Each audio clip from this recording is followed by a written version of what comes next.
నవనగరం అనే ప్రశాంతమైన చిన్న పట్టణం.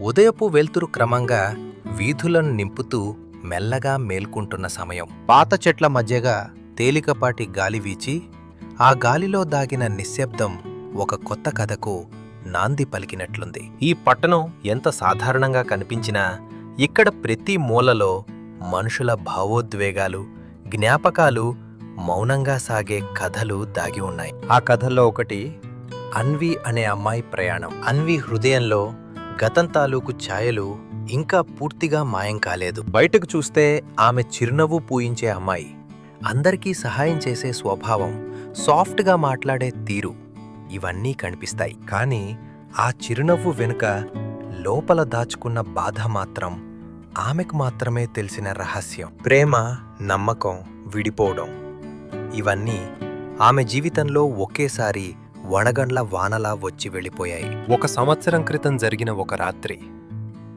అన్వి జీవితం మారిపోయిన రాత్రి. వర్షం పడుతున్న ఆ రాత్రి చంద్రతీర్థం దగ్గర నిలబడి ఉన్నప్పుడు ఆమె ప్రేమపై కలిగిన నమ్మకం ఒక్కసారిగా కూలిపోయినట్లయింది. ఆదిత్య అనే వ్యక్తి ఆమె గతంలో ముఖ్యమైన భాగం.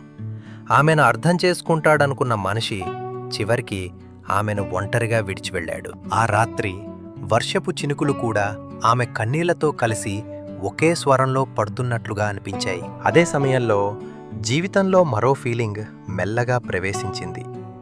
కిరణ్ అనే వ్యక్తి ఆమెకు మిత్రుడిగా చేరాడు. ఆ రాత్రి అన్వి అనుభవించిన ఒంటరితనంలో అతని సాన్నిహిత్యం చిన్న ఆశల కిరణంలా మెరిసింది. అతను ఆమె బాధను పూర్తిగా తొలగించకపోయినా ఆమె ఒంటరితనాన్ని మాత్రం తగ్గించాడు. ఆ క్షణం నుంచి అన్వి తనను తాను మళ్లీ నిర్మించుకోవడం ప్రారంభించింది. నవనగరం మళ్లీ ఆమెకు ఓల్డ్ కంపానియన్లా మారింది. ఇషికా, రిజీనా వంటి మిత్రులు ఆమెకు నవ్వులిచ్చారు. మధుమతి లాంటి స్ట్రిక్ట్ టీచర్ టైప్ వ్యక్తులు ఆమెను క్రమశిక్షణలో ఉంచారు. జయదేవ్ లాంటి ఆఫీస్ పర్సనాలిటీస్ ఆమెకు కొత్త ప్రపంచాన్ని చూపించారు.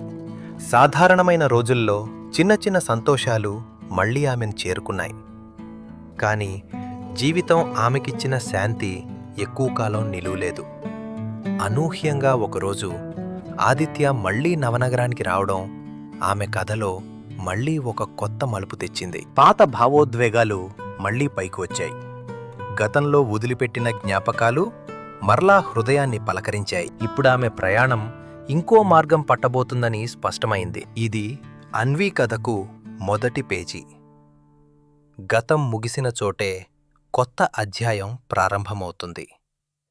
ప్రేమ, స్నేహం, భ్రమలు, నిజాలు అన్నీ కలిసి నడిచే ఈ ప్రయాణం అన్వీని ఎక్కడికి తీసుకెళ్తుందో ఆ తర్వాతి అధ్యాయాలు చెప్తాయి. ఇది మన కథ యొక్క మొదటి పేజీ.